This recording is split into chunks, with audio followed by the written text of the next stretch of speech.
Jamen, Vento har jo leveret en digital løsning, der sikrer, at vi har fået transparens i vores data. Vi har fået et væsentligt bedre overblik, som er kommet væsentligt hurtigere ud til vores ledere i organisationen, som dermed har fået et bedre beslutningsgrundlag.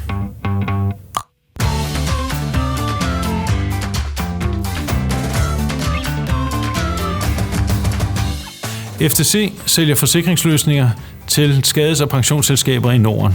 Vi er et firma, der lever af, at folk tidsregistrerer deres timer, de bliver solgt. Og det vil sige, at vores kapacitetstilpasning, vores kapacitetsressourceforbrug bliver hele tiden målt, og vi i den forbindelse får daglige overblik, så man kan se, hvad har medarbejderen lavet i går, hvad er tiden blevet brugt på, hvad giver det her faktureringsgrad, hvordan udnytter vi kapaciteten bedst muligt. Hvis vi har lidt kapacitet i den ene afdeling og for meget i den anden afdeling, kan vi bytte rundt på det og få en bedre ressourceallokering.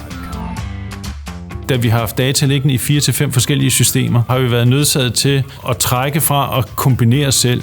Hele den der kompleksitet, der har været, har Vento fået samlet i en løsning, som kører og virker, at vi har det overblik. I stedet for, at vi skal ind i en 4-5 systemer, går vi nu kun ind i et system med en dashboard. Hvis vi ønsker yderligere detaljer, jamen så driller vi ned i det og får detaljeringsgraden derfra, uafhængigt af, hvilket system det kommer fra.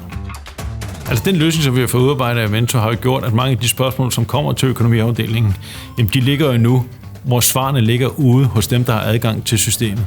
Og det gør, at min dagligdag er blevet væsentligt bedre og er væsentligt mere effektiv i, at jeg ikke skal sidde og svare på spørgsmål på data, som der er tilgængelige for organisationen.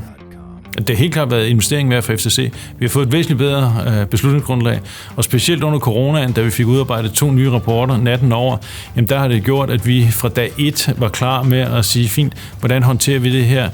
Skal vi have sendt folk hjem? Skal vi have folk til at bruge deres overtidssaldi? Og det er blevet styret rigtig, rigtig flot igennem, og det er helt klart på baggrund af de rapporter, som Vento har udarbejdet til os i den forbindelse. Det har været vores styringsværktøj under coronaen, der har sikret, at vi har ikke rystet på hånden undervejs på noget tidspunkt.